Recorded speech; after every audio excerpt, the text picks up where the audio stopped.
Hello बच्चों, कैसे हैं आप लोग। आशा करता हूं कि आप लोग अच्छे होंगे और आप अपनी पढ़ाई अच्छी तरह कर रहे होंगे। बहुत सारे चैप्टर्स हम लोगों ने पढ़ा है क्लास 9th में फिज़िक्स में। 2 चैप्टर शायद पढ़ लिया है, मोशन और फोर्स। अब क्लास 9 का एक चैप्टर है ग्रेविटेशन, उसको आज हम लोग शुरू करेंगे। ठीक है, तो शुरू करते हैं ग्रेविटेशन। आज है ग्रेविटेशन का लेक्चर 1। आज हम लोग जानेंगे इसके बेसिक्स के बारे में। ठीक है, तो ग्रेविटेशन में सबसे पहले जानने के लिए हम लोग एग्जाम्पल लेंगे जस्ट इस पेन का। इस पेन को अगर हम छोड़ते हैं तो ये किधर जाता है, नीचे की तरफ। नीचे की तरफ क्या हो रहा है, ज़मीन इसको अट्रैक्ट कर रही है। एक्चुअली अर्थ का सेंटर इसको क्या कर रही है, अट्रैक्ट कर रही है। ये तो बात हो गई जिसमें ग्रेविटेशन की बात आएगी। मतलब ये कि अर्थ अपने चारों तरफ एक फील्ड बना के रखा है। इस फील्ड के अंदर इस पेन को मैंने रखा और ये पेन उस फील्ड की वजह से क्या हो गया, उस फील्ड की वजह से अर्थ की तरफ क्या हो गया, अट्रैक्ट हो गया। बेसिकली इस पेन के पास क्या है, इस पेन के पास एक मास है। मास है, एक बॉडी के पास 2 प्रॉपर्टीज़ होती है बेसिकली। क्या क्या, मास और चार्ज। क्या क्या होती है, मास और चार्ज। क्योंकि एक बॉडी जो होती है ना, वो किससे बनी होती है, एक बॉडी मॉलिक्यूल से बनी होती है, मॉलिक्यूल्स से बनी होती है, और एक मॉलिक्यूल एटम से बनी होती है, और एटम्स चार्ज पार्टिकल से बनी होती है। और चार्ज पार्टिकल्स में चार्ज होता है और मास होता है। अभी हम लोग जो बात करेंगे वो मास के बारे में डिस्कशन करेंगे। और मास का ऐसा यूनिट आपको पता होगा, किलोग्राम होता है। ऐसा यूनिट ऑफ मास क्या होता है बताइए, किलोग्राम। ये one of the base physical quantity है। चलिए इस पे डिस्कशन करेंगे। तो मास की वजह से एक फील्ड क्रिएट होता है। तो अर्थ का अपना एक फील्ड है जिसको हम कहते हैं ग्रेविटेशनल फील्ड। लेकिन ये ग्रेविटेशनल फील्ड जो है, ऐसा नहीं कि ग्रेविटेशनल फील्ड सीधे इसका नाम आ चुका। इसके बारे में बहुत सारे डिस्कशंस हुए। सबसे पहला डिस्कशन ये होने लगा कि जो अर्थ है और सन है, ये सोलर सिस्टम बनाता है। सन और प्लैनेट्स मिलके क्या बनाता है, एक सोलर सिस्टम। तो बात ये हो रही थी कि बड़ा कौन है, छोटा कौन है। इस पे डिस्कशन होने लगा कि अर्थ बड़ा है या सन बड़ा है। हमें अभी पता है कि सन बड़ा है, लेकिन पहले ऐसा लोग समझते थे कि अर्थ बड़ा है। अर्थ बड़ा है, आपको पता होना चाहिए कि sun is 13 lakh times heavier than earth. तो सन बहुत बहुत भारी है। जैसे न्यूक्लियस और इलेक्ट्रॉन की बात करें तो इलेक्ट्रॉन हल्का है और न्यूक्लियस भारी है। न्यूक्लियस के चारों ओर कौन घूमता है, इलेक्ट्रॉन। अप्रॉक्सीमेटली मानते हैं कि सर्कल में घूमता है। और किसी ऑब्जेक्ट को सर्कल में घूमने के लिए उसको जो चाहिए उसको बोलते हैं सेंट्रीपिटल फोर्स। क्या चाहिए, किसी ऑब्जेक्ट को अगर घूमना है सर्कल में, किस में घूमना है, सर्कल में। अभी मानेंगे कि स्पीड कांस्टेंट है, स्पीड कांस्टेंट है और किस में घूमना है, सर्कल में। तो उस ऑब्जेक्ट को अगर सर्कल में घूमना है, सर्कल में घूमना है और इसका रेडियस मान लेते हैं r है, व्हाटएवर। तो सर्कल में घुमाने के लिए, और मानते हैं कि स्पीड कांस्टेंट है, स्टिल इसका डायरेक्शन को तो चेंज करना पड़ेगा ना। तो किसी ऑब्जेक्ट के डायरेक्शन को चेंज करने के लिए भी फोर्स लगाना पड़ता है। और अगर इसके डायरेक्शन को चेंज कराना पड़े, सर्कल में घुमाना पड़े, तब जो फोर्स लगता है उसको बोलते हैं सेंट्रीपिटल फोर्स। कौन सा फोर्स, जैसे आप एक धागा लें, उस धागे में एक पत्थर बांध दें या कलम ही बांध दें और उसको ऐसे घुमाने की कोशिश करें। अगर ये धागा नहीं होता तो क्या कलम सर्कल में घूमता। तो इस कलम को सर्कल में घुमाने के लिए मैं ये कह रहा हूँ, ये धागा है और यहाँ पे एक पत्थर, इस पत्थर को घुमाना है सर्कल में। इस पत्थर को सर्कल में घुमाने के लिए ये एक रस्सी चाहिए ना। तो ये रस्सी इस पत्थर पर कोई फोर्स तो लगा रहा है। इस फोर्स का नाम है टेंशन। क्या नाम है इसका, टेंशन। मेरी बात समझ आ रही है। और सर्कल में घुमाने के लिए किसी ऑब्जेक्ट को कौन सा फोर्स चाहिए, सेंट्रीपिटल फोर्स। तो रस्सी में पत्थर को बांध के घुमाने के लिए जो सेंट्रीपिटल फोर्स प्रोवाइड करता है वो कौन करता है, टेंशन। और टेंशन इलेक्ट्रोमैग्नेटिक फोर्स है, वो एक अलग बात है, उसके बारे में अभी डिस्कशन नहीं करेंगे। तो टेंशन एक फोर्स है जो इलेक्ट्रोमैग्नेटिक फोर्स है। ये बाद में आप जानेंगे कैसा फोर्स है, इलेक्ट्रोमैग्नेटिक फोर्स। और सर्कल में घुमाने के लिए किसी ऑब्जेक्ट को क्या चाहिए होगा, सेंट्रीपिटल फोर्स। और यहाँ पे सेंट्रीपिटल फोर्स कौन प्रोवाइड कर रहा है, टेंशन। कौन प्रोवाइड कर रहा है? टेंशन। उसी तरह से अगर हम बात करें मून की, तो मून किसके चारों ओर घूमता है? अर्थ के चारों ओर। तो अर्थ के चारों ओर घूम रहा है और अप्रॉक्सीमेटली मानते हैं कि सर्कल में घूमता है। किस में घूमता है? सर्कल में। तो सर्कल में घुमाने के लिए चूंकि हर एक इंस्टेंट में उसका क्या चेंज होगा? डायरेक्शन। और किसी ऑब्जेक्ट का डायरेक्शन को चेंज करने के लिए भी हमें फोर्स लगाना पड़ेगा। और मून जब अर्थ के चारों ओर घूमेगा तो मून पर अर्थ के द्वारा एक फोर्स लगाना पड़ेगा। यहाँ तो रस्सी नहीं है, तो इस फोर्स का नाम है ग्रेविटेशनल फोर्स। तो इस केस में टेंशन क्या प्रोवाइड कर रहा है? Centripetal force. That is centripetal force is provided by tension in this case, and in moon earth system centripetal force, कौन सा फोर्स की बात कर रहे हैं बताइए आप? Centripetal force. Centripetal force is provided by gravitational force. उसी तरह से मैं अगर बात करूं सन और अर्थ के सिस्टम में, अर्थ अप्रॉक्सीमेटली सन के चारों ओर किस में घूमता है? सर्कल में। तो वहां पे भी सन के चारों ओर अर्थ को घूमने के लिए जो फोर्स लगता है, सेंट्रीपिटल फोर्स लगता है, और वो centripetal force is provided by gravitational force. बात समझ आ रही है? तो सेंट्रीपिटल फोर्स हुआ क्या? एक ऐसा फोर्स जो किसी ऑब्जेक्ट को सर्कल में घुमाने में मदद करता है। वो खुद में कुछ नहीं है, बट उसके लिए एक फोर्स आता है जो उसको क्या करता है? प्रोवाइड करता है। रस्सी और पत्थर के केस में टेंशन आया, और मून और अर्थ के केस में ग्रेविटेशनल फोर्स आया, और सन और अर्थ के केस में भी ग्रेविटेशनल फोर्स आया। आप जानते हैं कि न्यूक्लियस के चारों ओर कौन चक्कर काटता है? इलेक्ट्रॉन। न्यूक्लियस में पॉजिटिव चार्ज, इलेक्ट्रॉन में नेगेटिव चार्ज। ये पॉजिटिव और नेगेटिव चार्ज के बीच जो फोर्स लगता है इसको कहते हैं इलेक्ट्रोस्टैटिक फोर्स। कौन सा फोर्स? Electrostatic force. तो न्यूक्लियस इलेक्ट्रॉन के केस में सर्कल में इलेक्ट्रॉन को घुमाने के लिए जो फोर्स लगता है वो भी सेंट्रीपिटल फोर्स है। बट इस केस में centripetal force is being provided by electrostatic force.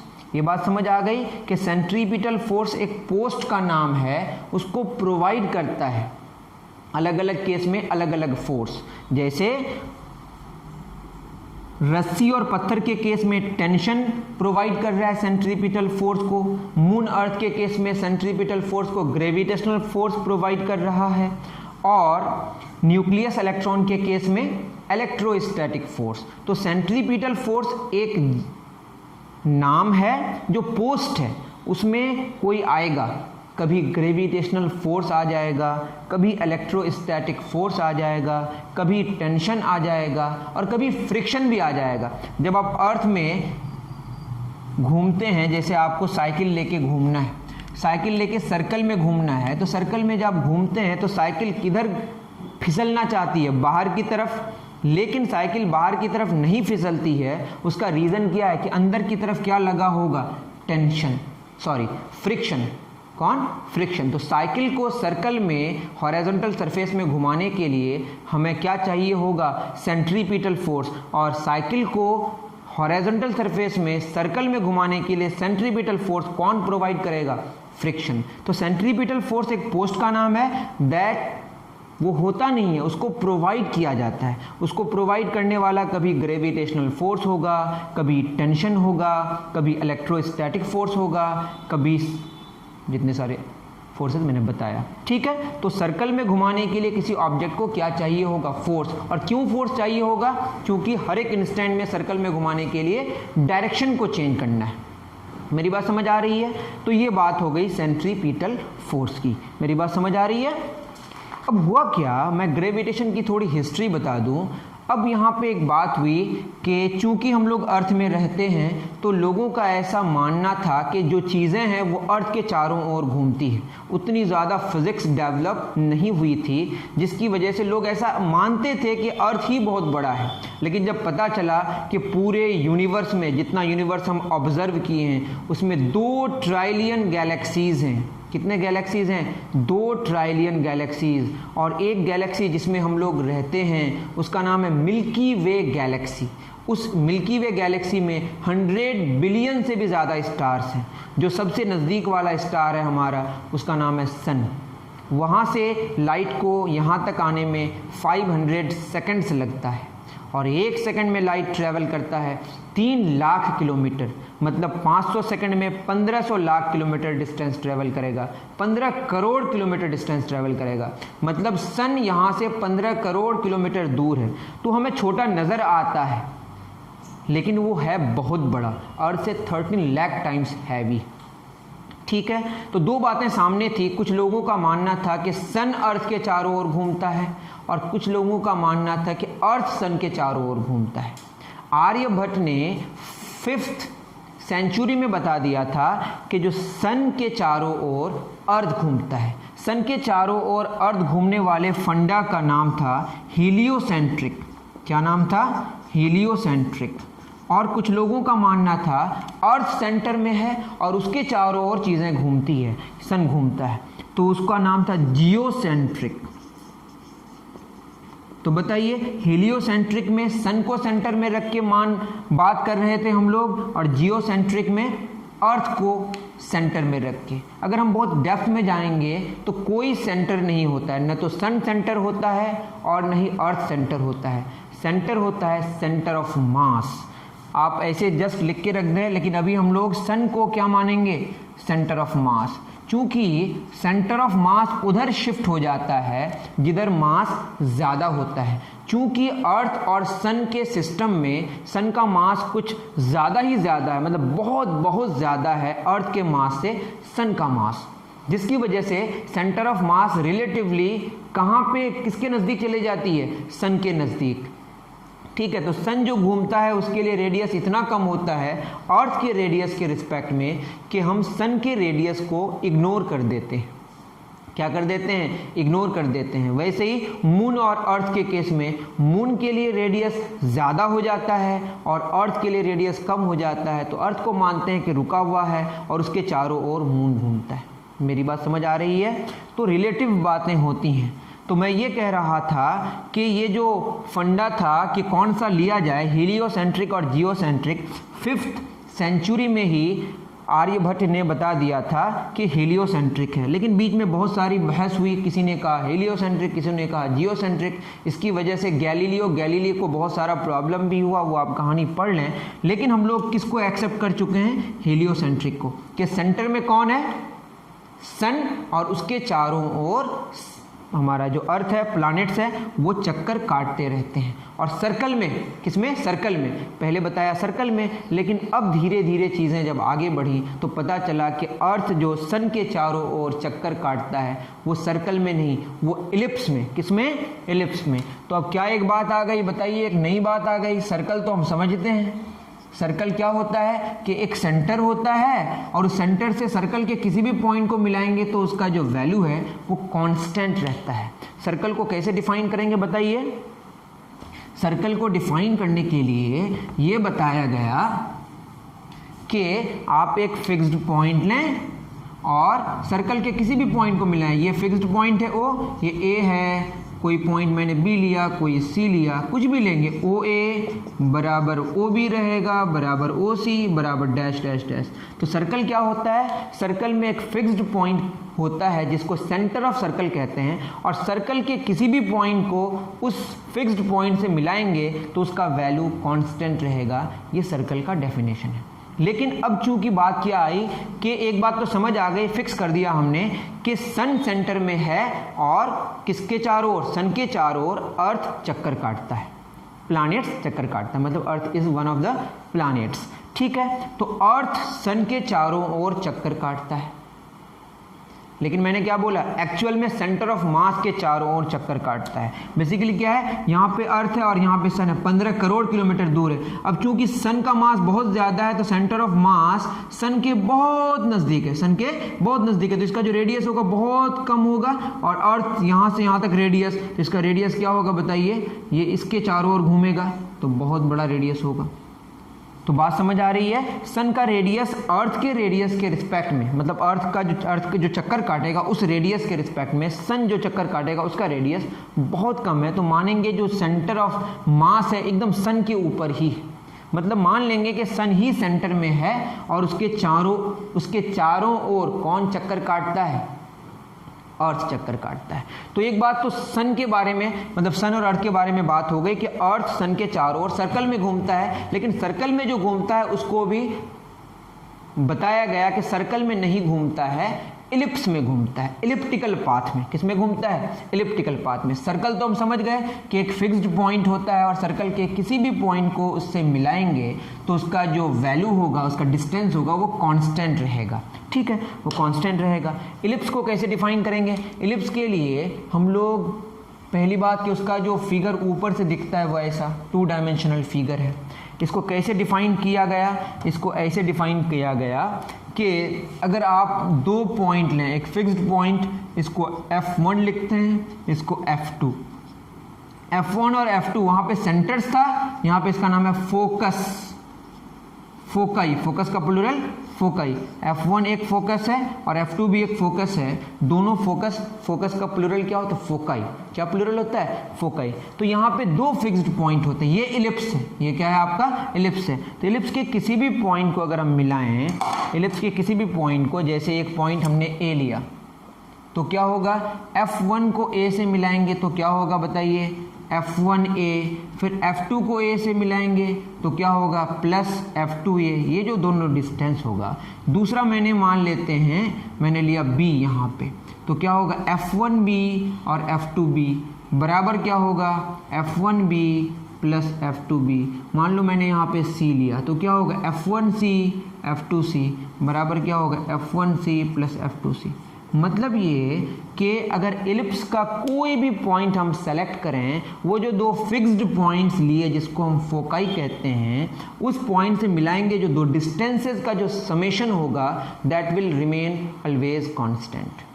बात समझ आ रही है? तो ये इलिप्स का डेफिनेशन हो गया। इतना ही आपको जानना है इलिप्स के बारे में। क्या जानना है बताइए? कि 2 फिक्स्ड पॉइंट्स होंगे और जो इलिप्स होगा, इलिप्स का कोई भी पॉइंट अगर उस फिक्स्ड पॉइंट से आप मिलाएंगे और जो डिस्टेंसेस होंगे 2, उनका समेशन क्या होगा? कांस्टेंट। और सर्कल में क्या होता है? ये दोनों फोकाई एक ही प्लेस में आ जाता है। सर्कल में क्या होता है? दोनों फोकाई एक ही प्लेस में आ जाता है। तो ये हो गया आपका इलिप्स का डेफिनेशन।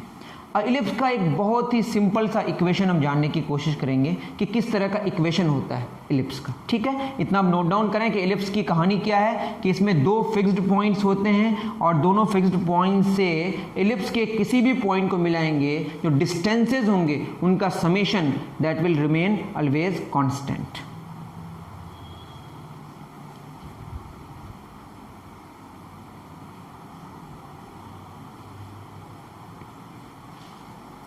आपको बस थोड़ा मैथमेटिकल इसका मैं बता दूं कि किस तरह से ये फिगर आता है। इस फिगर को आने के लिए मैंने एक एग्जांपल लिया, मान लेते हैं कि x square divided by 4 plus y square divided by 16 is equal to 1। ये बेसिकली एक इक्वेशन है, इक्वेशन ऑफ इलिप्स। क्या है बताइए? ये इक्वेशन ऑफ इलिप्स। बस मैं एक बहुत ही आसान सा इक्वेशन बता रहा हूँ जिसमें सेंटर कहाँ पे होगा? इसका एक सेंटर होगा जो ओरिजिन में होगा, पूरे इलिप्स का जो सेंटर होगा। कैसे होगा बताइए? मैं x का वैल्यू अगर 0 पुट करता हूँ तो ये क्या इम्प्लाई करता है? 0 स्क्वायर 0 डिवाइडेड बाई 4 0, सिर्फ क्या बचेगा? मैं लिख ही दे रहा हूँ, 0 square divided by 4 plus y square divided by 16 बराबर 1। ये तो 0 हो गया, तो वाई स्क्वायर डिवाइडेड बाई 16 बराबर 1। तो वाई स्क्वायर बराबर क्या होगा? 16। 4 का स्क्वायर भी 16 होगा और -4 का स्क्वायर भी 16 होगा, दैट इज वाई होगा प्लस -4। तो क्या पता चला?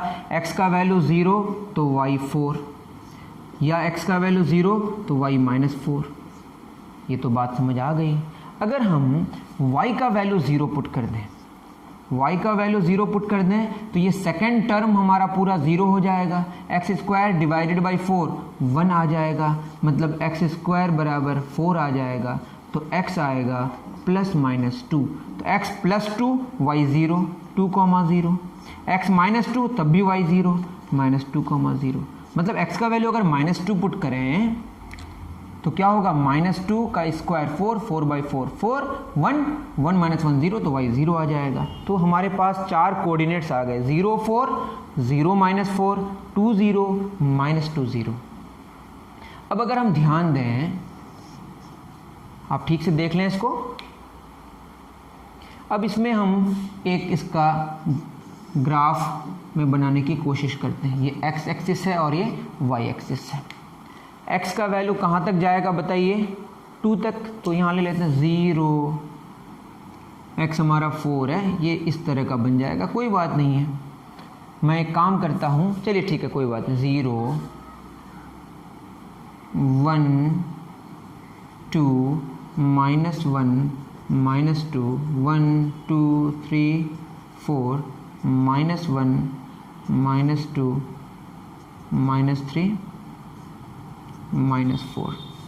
अब बताइए x का वैल्यू 0, y का वैल्यू 4, x का वैल्यू 0, y का वैल्यू 4, यहाँ पे x 0 y एक्सिस, x 0 यहाँ पे, इधर x का वैल्यू बढ़ता है, इधर x का वैल्यू घटता है, यहाँ पे x का वैल्यू क्या रहता है, कांस्टेंट, तो x का वैल्यू 0, तो यहाँ पे 0 पूरे में 0 और y 4, x का वैल्यू 0, y का वैल्यू -4, यहाँ पे x का वैल्यू 2, y का value 0, x 2 y 0 x axis, क्योंकि y यहाँ पे 0 है, ऊपर बढ़ेगा नीचे घटेगा, बट पूरे x एक्सिस में y का वैल्यू 0 का 0 ही रहेगा, ठीक है। और x का वैल्यू -2, y का वैल्यू 0, यहाँ पे अगर आपको ग्राफ बनाना आता है तो ये आप बना सकते हैं। सबको अगर मिला दें तो क्या हो जाएगा बताइए, ऐसा कुछ, ये आपका इलिप्स तैयार हो गया। आप जो इलिप्स देखे वो आपने ऐसा वाला देखा है, एक ही बात है। यहाँ पे आपका मेजर एक्सिस हो गया y और माइनर क्या हो गया x। अगर मैं यहाँ पे 16 लिखूँ और यहाँ 4 लिखूँ तो आपका ग्राफ कुछ ऐसा आ जाएगा। तो बस मैं क्या बताने की कोशिश किया कि जो इलिप्स होता है, इलिप्स का इक्वेशन कुछ ऐसा होता है। अब सेंटर से ये कितना डिस्टेंस में है, 2, और ये कितना डिस्टेंस में है, 4। मतलब ये कि इसको अगर हम सिंप्लीफाइड फॉर्म में लिखें तो x² 4 किसका स्क्वायर है, 2 का स्क्वायर, प्लस y², 16 किसका स्क्वायर है, 4 का स्क्वायर, बराबर 1। तो ये हो गया आपका इलिप्स का इक्वेशन।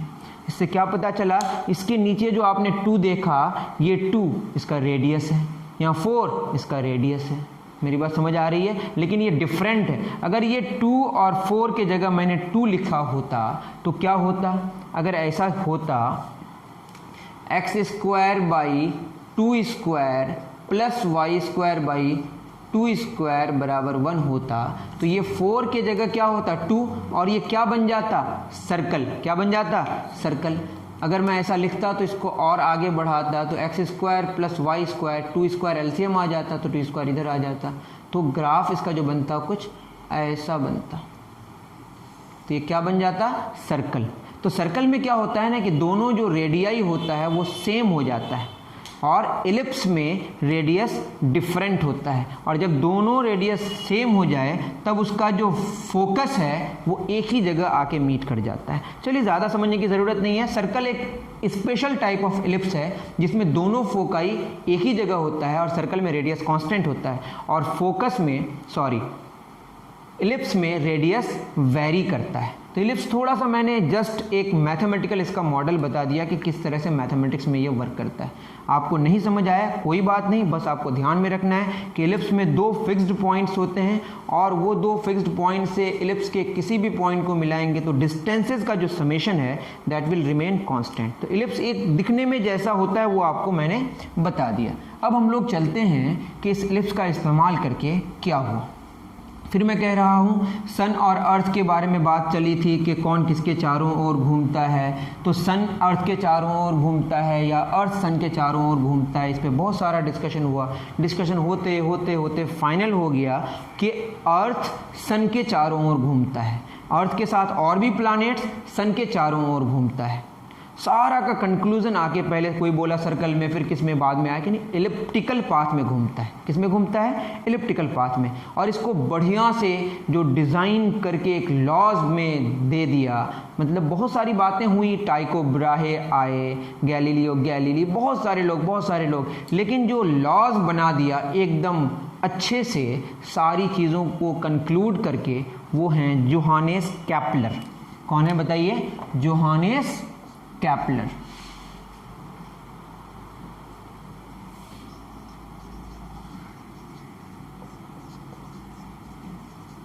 तो जोहानेस केपलर ने क्या कर दिया? उन्होंने 3 लॉज दिया जिसका नाम पड़ा Kepler's laws of planetary motion.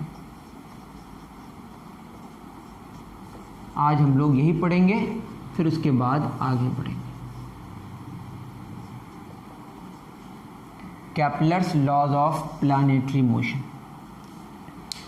तो अब इन्होंने क्या बोला? सबसे पहली बात कि प्लैनेट्स मतलब अर्थ के साथ और भी प्लैनेट्स हैं, और भी कोई सोलर सिस्टम हो सकता है। मैं बस किसकी बात कर रहा हूँ? सन, जो हम लोग जानते हैं, और जो प्लैनेट्स हैं। तो ये जो प्लैनेट्स हैं वो सन के चारों ओर चक्कर काटता है, वो सर्कल में नहीं, वो किस में? इलिप्टिकल पाथ में, और किसी एक फोकाई में सन होता है। किसी एक फोकाई में कौन होता है? सन होता है। तो Kepler's laws of planetary motion कितने सारे लॉज दिए? 3। सबसे पहला लॉ क्या बोला बताइए? कि ये आपका इलिप्स है, इस इलिप्टिकल पाथ में कौन चक्कर काटते रहता है बताइए? प्लैनेट्स। प्लैनेट्स क्या करते रहता है बताइए? चक्कर काटते रहता है। किसके चारों ओर? सन के चारों ओर। और सन क्या है? 2 फोकाई होता है, एक फोकस यहाँ पे F1 है और यहाँ पे F2 है। किसी एक फोकस में कौन होता है? सन, और प्लैनेट उसके चारों ओर क्या करते रहता है बताइए? चक्कर काटते रहता है, चक्कर काटते रहता है। ये चक्कर काट रहा है इस तरह से।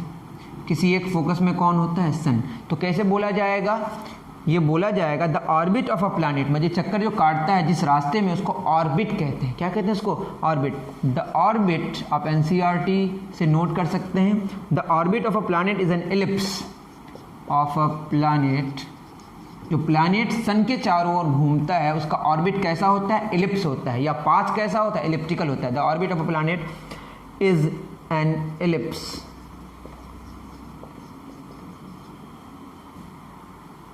with the sun at one of the foci, at one of the foci।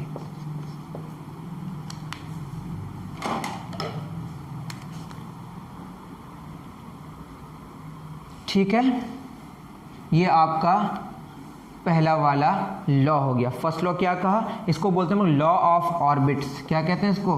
Law of orbits. तो ये प्लैनेट के ऑर्बिट के बारे में बताता है कि प्लैनेट सन के चारों ओर इलिप्टिकल पाथ में घूमता है। तो इसका नाम क्या पड़ गया? Law of orbits. उसके बाद क्या हुआ बताइए?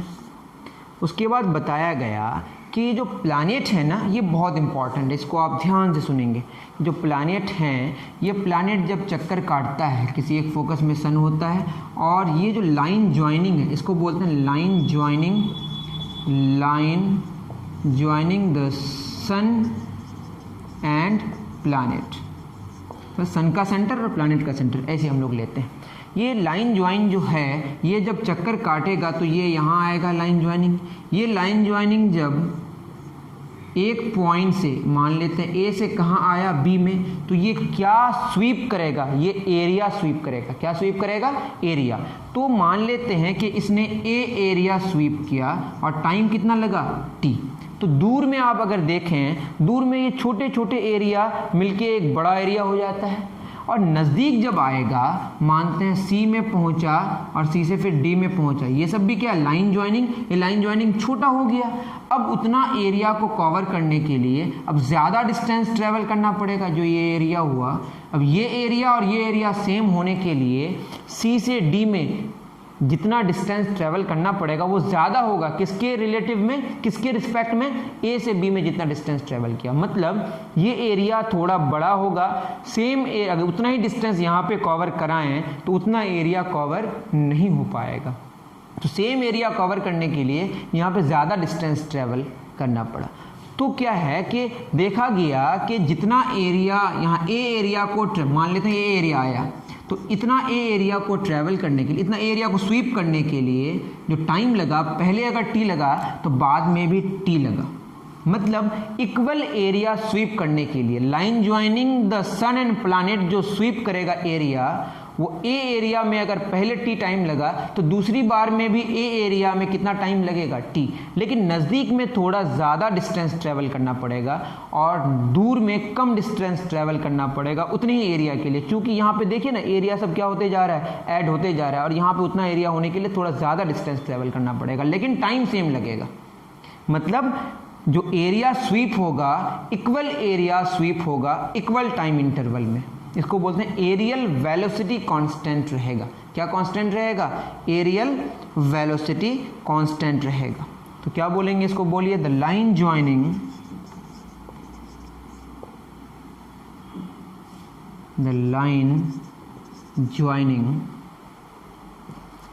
The planet and the sun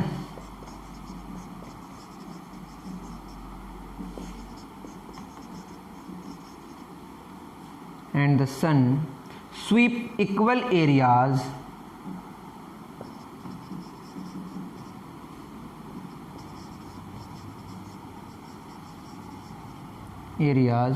in equal intervals of time।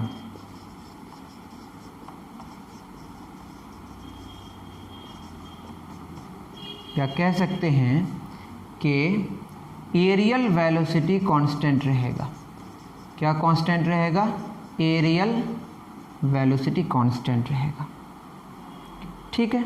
अब अगर आप देखें ये चूंकि एरिया की बात करता है तो इसका नाम पड़ गया law of areas. Law of areas. लेकिन इससे क्या पता चला कि उतना ही एरिया को कवर करने के लिए यहाँ पे कम डिस्टेंस ट्रैवल करना पड़ा और यहाँ ज़्यादा डिस्टेंस ट्रैवल करना पड़ा। चूंकि लगा क्या? टाइम सेम, टाइम ए से बी तक जितना टाइम लगा उतना ही टाइम सी से डी तक लगा। तो सी से डी तक ज़्यादा डिस्टेंस ट्रैवल किया उतने ही टाइम में, और ए से बी में उतने ही टाइम में कम डिस्टेंस ट्रैवल किया। तो अगर सेम टाइम में ज़्यादा डिस्टेंस ट्रैवल करता है तो वहाँ पे स्पीड क्या होती है? ज़्यादा होती है। इसका मतलब नज़दीक में स्पीड क्या है? ज़्यादा है।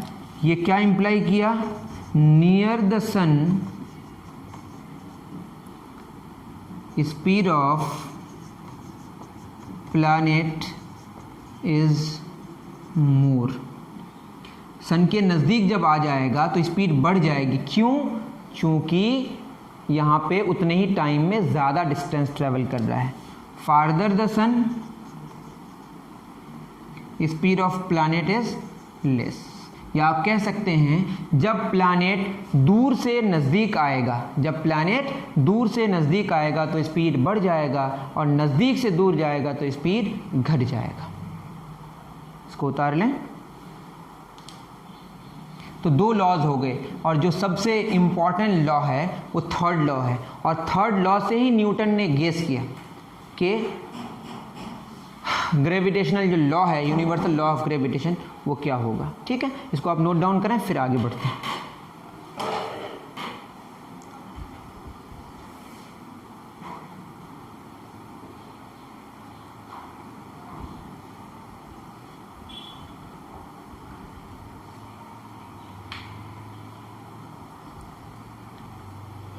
तो कैपलर ने दो लॉ दिया, तीन लॉज दिए, दो लॉज हमने पढ़ लिया। एक है लॉ ऑफ ऑर्बिट्स, एक है लॉ ऑफ एरियाज। ऑर्बिट्स में सिंपल है कि किसी एक फोकस में सन होगा और सन के चारों ओर प्लैनेट इलिप्स में इलिप्टिकल पाथ में घूमेगा।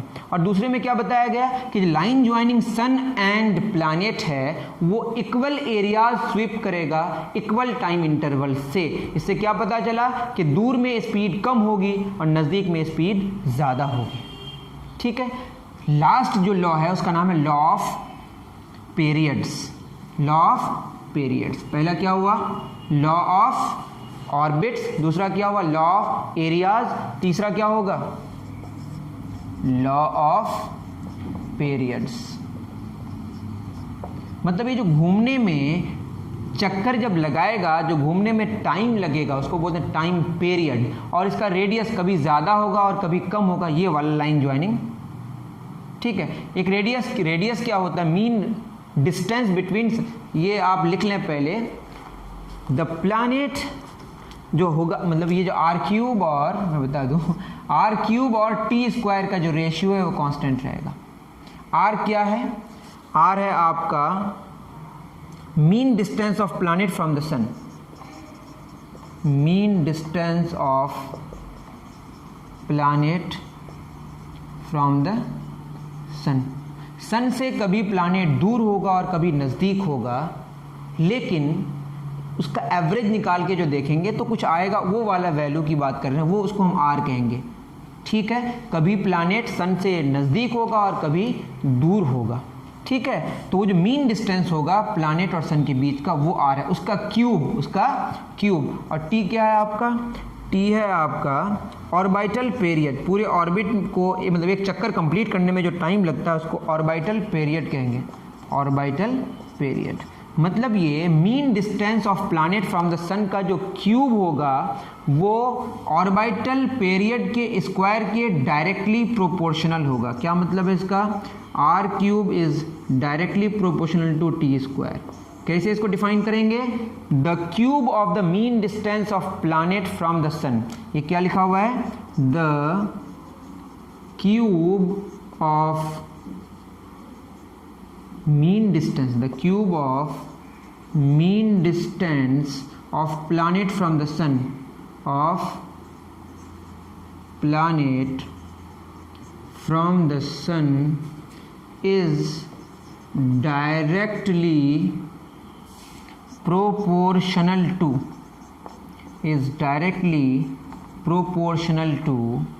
the square of orbital period। ठीक है, अब ये आपको अगर नहीं समझ आया तो कोई बात नहीं, ये समझना भी कुछ नहीं है। इसमें क्या है कि जस्ट ये जो मीन डिस्टेंस है सन और प्लैनेट के बीच, उसका क्यूब डायरेक्टली प्रोपोर्शनल होगा उसका टाइम पीरियड का स्क्वायर का। आर बदलेगा, टी बदलेगा, लेकिन आर क्यूब और टी स्क्वायर का जो रेशियो है वो कांस्टेंट रहेगा। अब अगर किसी को प्रोपोर्शनलिटी नहीं समझ आता है तो उसको मैं समझा दूं। देखिए, अगर मैं लिखूं x और y का रेशियो 2 है और मैंने x का वैल्यू 10 लिखा और y का वैल्यू कितना लिखा? 5, तो x 10 और y 5, 10 और 5 का रेशियो कितना है? 2। मैंने x को क्या कर दिया? 20, तो y कितना करना पड़ेगा? 10। अब देखिए 20 और 10 का रेशियो 2 रह रहा है। x को मैंने 30 कर दिया और y कितना कर दिया? 15। 30 और 15 का रेशियो कितना रह रहा है? 2। तो मतलब ये कि x और y का रेशियो कांस्टेंट का मतलब ये हुआ कि x is directly proportional to y, या x बराबर यहाँ क्या लिखेंगे? 2y, और यहाँ 2 क्या है? एक कांस्टेंट। यहाँ पे इस कांस्टेंट का वैल्यू क्या होगा उसके लिए जानने की आपकी कोई ज़रूरत नहीं है, लेकिन एक बात समझ आ गई, जब दो टर्म्स का रेशियो क्या रहे? कांस्टेंट, तो दोनों आपस में क्या होते हैं? Directly proportional. एक बढ़ेगा दूसरा बढ़ेगा, लेकिन दोनों का क्या होगा? रेशियो कांस्टेंट, तब बोलेंगे डायरेक्टली प्रोपोर्शनल। एक घटेगा दूसरा भी घटेगा, पर दोनों का रेशियो क्या रहना चाहिए? कांस्टेंट। वो कांस्टेंट का वैल्यू अलग अलग प्लेस में अलग अलग होता है। यहाँ पे आर का क्यूब और टी का स्क्वायर कांस्टेंट, आर और टी का रेशियो नहीं, आर को क्यूब करेंगे, आर का क्यूब करेंगे, टी का स्क्वायर करेंगे। आर क्या है? The mean distance between sun and planet. T क्या? Orbital period. दोनों का जो आर का cube is directly proportional T square, मतलब आर क्यूब और टी स्क्वायर का रेशियो कांस्टेंट होगा। अब इस लॉ का इस्तेमाल करके न्यूटन ने गेस किया इनवर्स स्क्वायर लॉ, जो बहुत इंटरेस्टिंग है। नेक्स्ट लेक्चर में हम लोग जानने की कोशिश करेंगे। अभी के लिए इतना ही। थैंक यू वेरी मच प्यारे बच्चों।